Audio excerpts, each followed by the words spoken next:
Muy buenas tardes, amigos, suscriptores de nuestro programa de principio. En esta tarde quiero compartir con ustedes, le hemos hecho la invitación a la licenciada Lorenza Cordones, una persona que tiene mucho conocimiento en cuanto al Islam, porque ha hecho ya cursos, ha hecho seminarios de la defensa efectiva de la fe cristiana ante los musulmanes.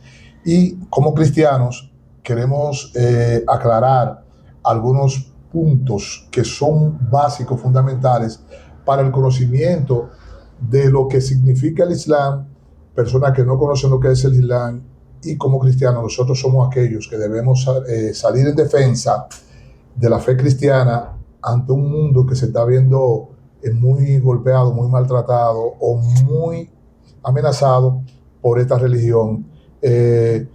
Para mí es un gran honor tener la licenciada Lorenza Cordones con nosotros en esta tarde y le damos gracias por haber aceptado nuestra invitación. Licenciada, ¿cómo está usted? Gracias, Omar, por la invitación. Estamos aquí a sabiendas de la situación en que nuestro país en estos días se ha presentado sobre la construcción de mezquitas, y estamos aquí para aclarar muchos temas sobre lo que es la fe musulmana. Ok, muy bien. Usted como conocedora, ya porque ha tenido la oportunidad de poder de cruzar estos conocimientos, como conocedora del Islam, en primer lugar como conocedora de la fe cristiana, luego como conocedora ahora del Islam, porque está estudiándolo, yo quiero que usted me diga qué es el Islam y quién fue el autor del Islam. Mira, el Islam no es una religión, sino que el Islam es un sistema político religioso. El Islam se define como esa revelación a través de su autor, que se llamó Mahoma, que nació en el 570 y murió en el 632 después de Cristo. Sí, precisamente porque siempre que escuché hablar del Islam, licenciada, escuché que fue Mahoma que entendió, porque sabemos lo que conocemos la palabra de Dios, sabemos que son falsas enseñanzas, definitivamente lo entendemos así y sabemos que es así porque conocemos el Evangelio, de que él dice que fue una revelación y dicen que fue el ángel Gabriel que le habló a él y que estas revelaciones la plasmó en un libro que luego más adelante pasó a llamarse el Corán.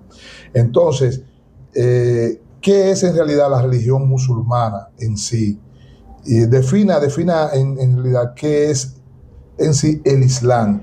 Usted me acaba de decir que no es una religión, sino... No es una religión, sino que es un sistema político teocrático, porque está basado en lo que se cree. Está compuesto por califatos. Cuando Mahoma levantó los primeros 3 califas, que fueron Uthman, Ali y Abu Bakr. Estos fueron los que estuvieron con él emprendiendo esa fe, y hoy en día ha avanzado tanto que tiene más de 6.600 millones de personas. Ok, o sea que una religión que ha avanzado, que verdaderamente podemos decir que ellos han tenido éxito en su accionar porque tienen miles o cientos de millones de feligreses. Ahora bien, el Corán, que es el libro básico, que ellos lo tienen como fundamento de su fe, de su creencia, ¿qué entiende usted por el Corán? El Corán es, como tú decías, es su libro guía. Pero ¿qué sucede con esto? Que el Corán tiene muchas variantes. Ellos dicen que es un libro perfecto, que vino del cielo, dicen los musulmanes. Sin embargo, dentro de ese libro hay más de 20 a 80 versiones. También Abu Bakr en el 634, luego que muere Mahoma, él recopila los escritos y recopila evidencias, y luego, para que haya sola una versión, él quemó todas las variantes que habían y solo hizo una.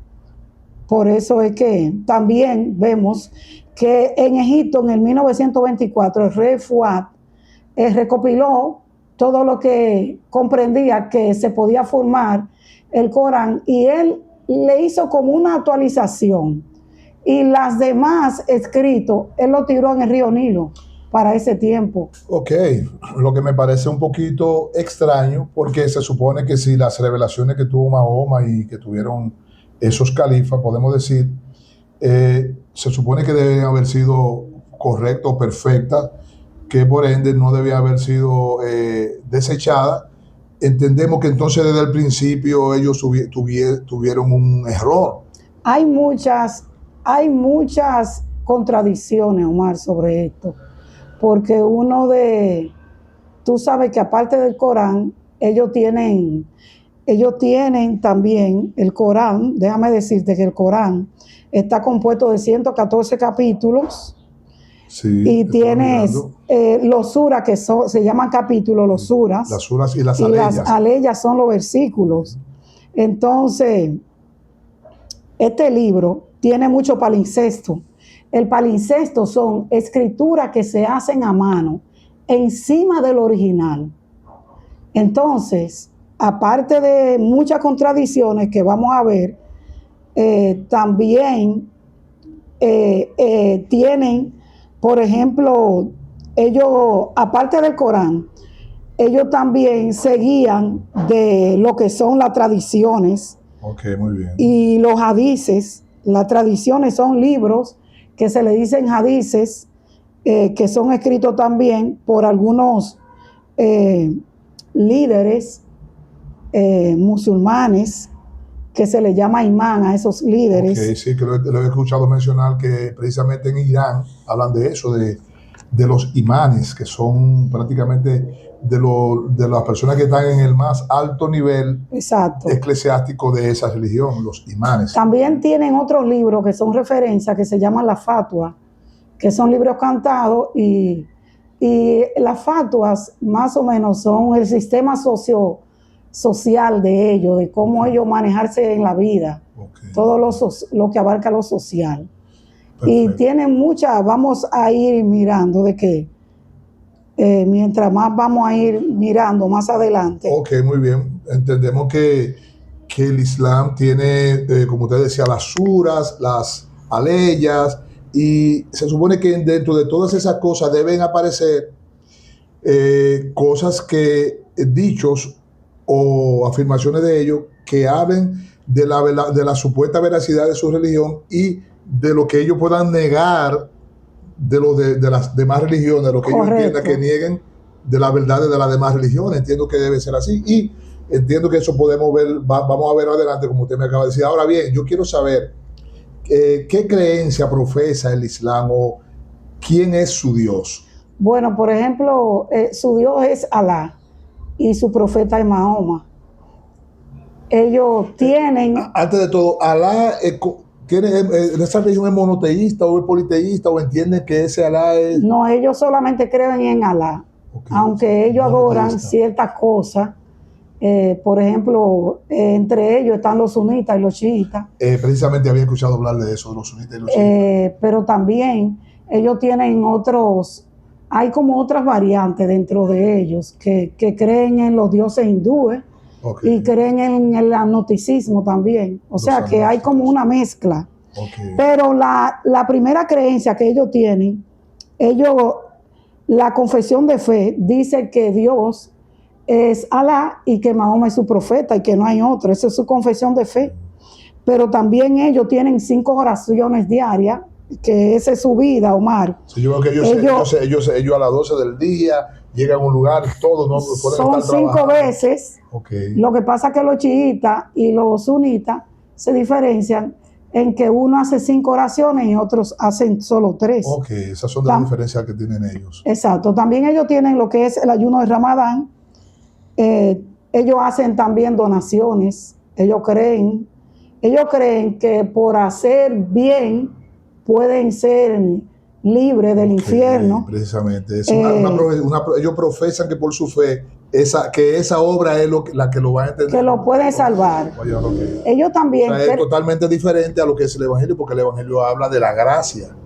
Tú sabes que vamos a caer en eso, en lo que ellos... ahora mismo estamos hablando de lo que ellos creen, que también ellos creen en la peregrinación a la Meca. Como su doctrina. Eso es una doctrina que ellos tienen que aunque sea una vez en su vida, ir a la Meca. Ellos tienen que ir a la Meca y besar la piedra negra, porque allí es que están los restos de Mahoma. Yo entiendo que ese es prácticamente el clímax de su... Esa es una de sus creencias. Ese es el punto más alto de su religión. Lo que entiendo que ellos se sienten que estarían más valorados, más elevada, más santificado, más glorificado en este. Exactamente, porque ellos creen mucho en las obras, en ganarse el favor de Dios por medio de lo que hacen, que es todo lo contrario, como tú decías, a lo que es el Evangelio. También ellos creen en la yihad, que la yihad es una lucha por Alá. Por ejemplo, cuando tú ves un musulmán que se pone bomba y explota en un lugar, eso se llama la yihad, porque él está protestando por algo que está en contra de Alá. Entonces el Corán le da ese favor de que si ellos mueren en la yihad peleando por su fe musulmana, dice que 72 vírgenes le esperan a ellos en el cielo. Y esa es la creencia de la yihad. O sea, no todos lo practican, porque dentro de los musulmanes hay musulmanes que son quietistas y están los yihadistas, que los yihadistas son esos que los que derribaron las Torres Gemelas, esos son los yihadistas, los que hacen, toman las armas para vengarse de los que son infieles. Muy bien. También tengo que ellos creen en los ángeles, ellos creen, dicen que fue Miguel, el ángel Gabriel, que le reveló a Mahoma el Corán. También ellos creen en libros, los libros que antes yo les estaba mencionando, que son los hadices. Y también ellos creen en los mensajeros de Alá. O sea, cada imán es un mensajero de Alá. Que reciben, ellos tienen la mezquita. Iluminados que reciben, supuestamente reciben un mensaje de parte de Alá. Exactamente. Y por eso ellos lo exaltan a esa posición. Ellos creen también en el juicio final y también creen en la predestinación. Esas son sus creencias.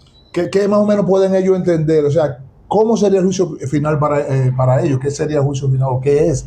Y en términos de predestinación, ¿qué ellos entienden que es la predestinación?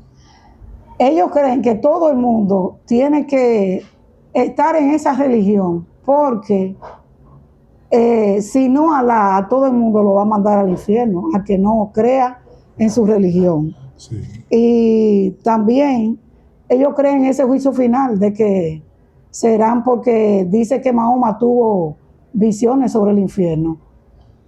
Y por eso ellos creen en todo eso, todo lo que Mahoma creía. Perfecto. Entonces, una pregunta. Nosotros como cristianos, hay muchas personas que quizás estarán preguntando por qué se supone, y sabemos que hay ya musulmanes dentro de nuestro país. Es triste decirlo, pero ya muchas personas se han convertido al Islam, y personas que podían creer o que estaban ya encaminados, podemos decir, en los caminos de Dios, pero que no tenían conocimiento, han tropezado y se han ido por este camino. O sea, sí. Entonces, con nosotros, precisamente me preocupó este tema, y esa fue una de las razones por las cuales la invité, porque creo que la iglesia, a los amigos que nos están viendo por vía de YouTube, por los medios de comunicación, ¿verdad? Entiendo que el compromiso de la iglesia, tenemos un compromiso, y es defender el evangelio, defender las buenas nuevas. La misma palabra de Dios habla y dice aquí en Gálatas 1:8, que si algún ángel os anunciase otro evangelio que no fuese el que está anunciado, dice la Biblia, que sea anatema. ¿Qué significa la palabra anatema? Anatema es maldito. O sea, sea maldito. es lo que está diciendo. El que creyere en otro mensaje. En otro mensaje que el cual está establecido que fue el mensaje de Dios, porque prácticamente el mundo entero, porque hay muchas religiones, pero definitivamente lo que es la religión cristiana, aunque dentro de ella está el catolicismo ha sido aceptado en muchísimas partes, prácticamente en el mundo entero. Entonces, nosotros como cristianos evangélicos, mucha gente nos llama protestantes, somos los que estamos llamados todos los cristianos, pero nosotros somos responsables de predicar la palabra como es y de traer a la luz los errores que existen en el mundo, porque precisamente ahora mismo se están construyendo algunas mezquitas aquí en el país. Mira, uno de mis maestros, que se llama Joshua Linger, él estuvo en los países musulmanes predicando a Jesucristo y estuvo preso, estuvo detenido en cárceles. Y una de las preocupaciones que él tiene ahora mismo de la situación es la ignorancia que tiene el pueblo cristiano sobre la fe musulmana. Y los países como los presidentes son comprados con mucho dinero por lo que es el sistema islámico, que tiene muchos petrodólares y está comprando incluso universidades de Estados Unidos. Precisamente dice que la están financiando. Una universidad que es muy famosa en Estados Unidos, que es esta universidad que Donald Trump estos días le estaba prohibiendo, ¿verdad? Que siguiera dando clases. Es por los estudios islámicos que están precediendo. Por ejemplo, Harvard. Sí. Esta universidad que fue creada por cristianos y una de las más reconocidas a nivel mundial. Sin embargo, está dando clases islámicas. O sea, ya el evangelio fue creada para enseñar lo que es la fe cristiana. Sin embargo, ha sido comprada por financiamiento catarí. Exactamente. Petrodólares. Sí. Y ahora lo que está enseñando es el Islam. Precisamente de eso le venía a hablar. Se dice que la mezquita que se está construyendo aquí en Punta Cana, porque me parece que hay otra en Santo Domingo. En Haití hay varias, pero en Santo Domingo y en Punta Cana me dicen que ese dinero se ha descubierto que viene directamente de Qatar. Entonces, yo he escuchado y también he leído que en una de las suras que son de los versículos o de los dichos profundos que ellos tienen, aplicables según la ley del Corán, que en la sura habla de que todo el que no es musulmán o islámico es infiel, y que es Satán. Sí. Y también dice que donde quiera que llega un islámico, que llega un musulmán, se apropia de ese terreno y toda su cultura y toda su religión y su doctrina la aplica en ese lugar porque ellos declaran que esa tierra les pertenece. Y en este momento nosotros podemos ver lo que en realidad se está viendo ejemplo de eso. Por ejemplo, en Estados Unidos, Nueva York, acaba de ganar un alcalde en las elecciones a la alcaldía y es musulmán. Entonces vemos que en Europa, en Francia, en Alemania y en muchísimas otras partes del mundo, ese movimiento musulmán que no es solamente religioso, sino que es político, y que cuando se habla de la yihad se está hablando de guerra, se está hablando de una manifestación de odio religioso. Entonces podemos decir abiertamente que ellos no son pacíficos. No, ellos se anuncian como pacíficos, pero no son pacíficos.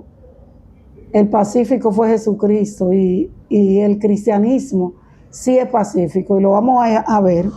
Por ejemplo, nosotros tenemos lo que es uno de los hadices, que son de los libros sagrados de ellos, ¿verdad?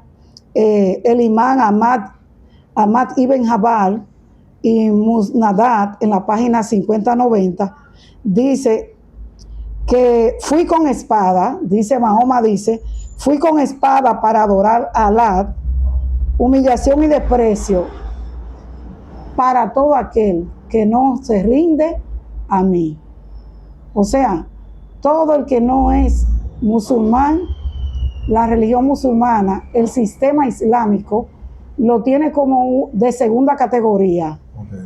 Ellos tienen ellos tienen unos ellos tienen unas personas que la tratan, lo tratan, o sea, como de segunda clase. Ya que usted habla de segunda clase, ¿cómo tratan ellos a la mujer, por ejemplo? Por ejemplo, la mujer, el Corán la compara con un perro, la compara con un burro y también con un demonio. Incluso dice Mahoma que cuando él vio el infierno, casi todas eran mujeres. Porque es una herejía, eso es terrible. Eso degrada y humilla a la mujer.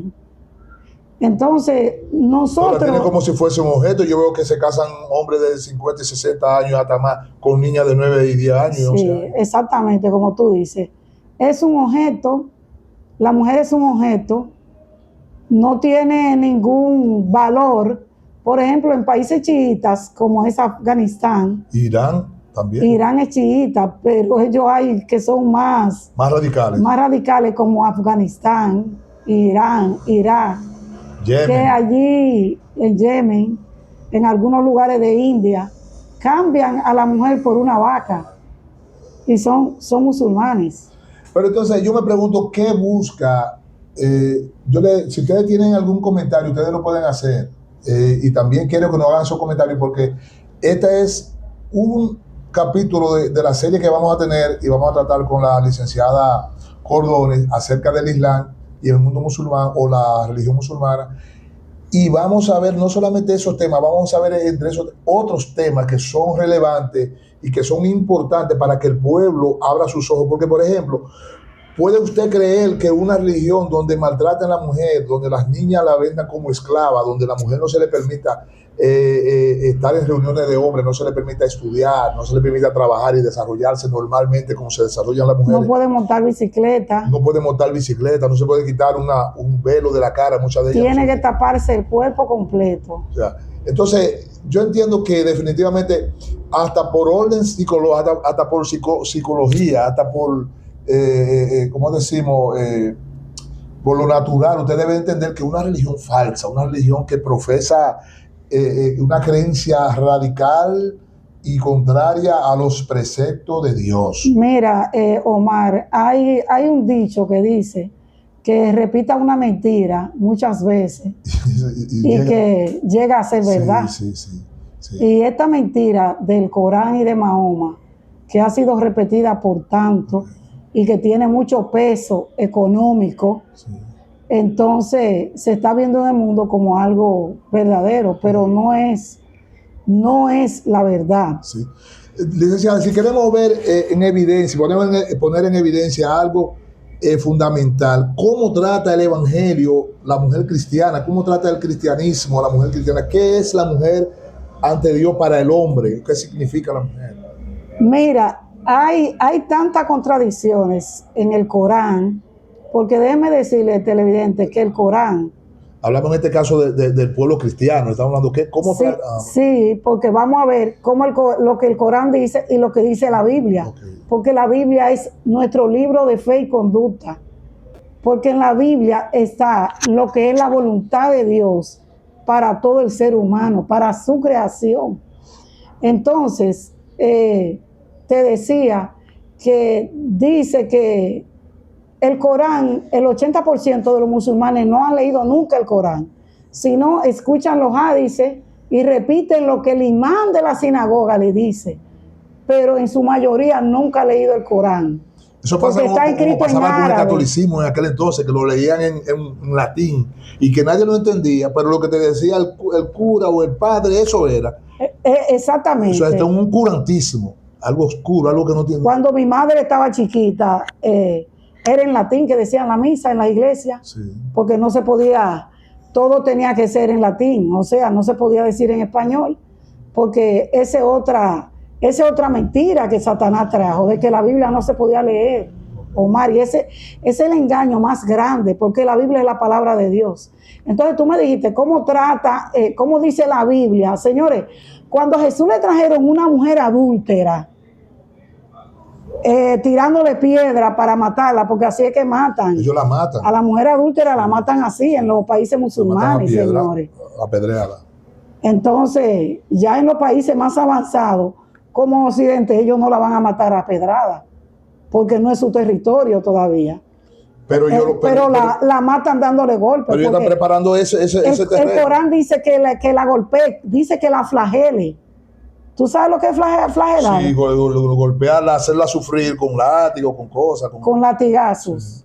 Entonces, cuando Jesús ve a esta mujer que le están acusando, ¿qué dice? ¿Dónde están los que te acusan? Porque tenían que presentarle al varón que estaba con ella. Entonces, no. Le trajeron solo a la mujer. ¿Y qué le dijo Jesús? Si nadie te acusa, yo tampoco te acuso. Entonces, Jesús trae la misericordia y el amor de Dios al mundo. El Señor Jesús es la única verdad que Juan, cuando lo va a bautizar, dice: he aquí el Cordero de Dios que quita el pecado del mundo. Amén. Entonces, si nosotros no vamos a ver la diferencia del Corán y de la Biblia, el Corán es un libro de venganza, es un libro de guerras. Sí. Mahoma peleó 90 guerras en el poco tiempo que duró. Precisamente vi que había esa disputa y tenía que irse de una región hacia otra. De una región a otra para él poder seguir sometiendo, matando y esclavizando los que quedaban vivos. Ahora mismo la yihad, como le llaman ellos la yihad, que es la guerra santa, que para ellos supuestamente es su guerra santa, la yihad islámica, donde ellos están matando cristianos en Nigeria y en otros países del mundo, simplemente por el hecho de que en el Congo y en Australia en estos días salió. Sí, mira lo que pasó en Australia esta semana. Sí, todo el que profese que no es musulmán, los infieles, que es un infiel y está en peligro de ser exterminado. Los infieles. Por eso entiendo que no se le debe dar lugar a que esta religión se expanda en nuestro territorio dominicano, pidiéndole al Señor que nos cuide, porque nosotros también aún estamos arriesgando nosotros nuestra integridad física, porque muchos son radicales. Muchos dicen no, que el Islam no es radical. Claro, nosotros no estamos acusando el Islam de que todos son radicales. Y de hecho, cuando hablamos de esto, estamos hablando con todo el amor posible y la tolerancia a lo correcto. ¿Qué es correcto? Bueno, que usted se arrepienta y que usted deje de predicar o de tratar de obligar a la persona que se convierta a su religión, porque es una religión falsa. Ahora bien, nosotros no podemos apoyar ni vamos a tratar nunca de pasarle paño tibio cuando sabemos que es una religión falsa, porque lo que profesa es falso y que aún las prácticas que ellos hacen, el menos conocedor o una persona que nunca haya escuchado hablar de religión se va a dar cuenta que es algo malo, porque donde usted tiene que irse a la guerra para tratarle de someter a los demás a su religión, pues entonces ya ahí podemos ver que es una obligación. Y cuando dice que él exige todo sometimiento, pero Dios no, Dios te llama por gracia, si tú quieres, amén, y Dios te quiere.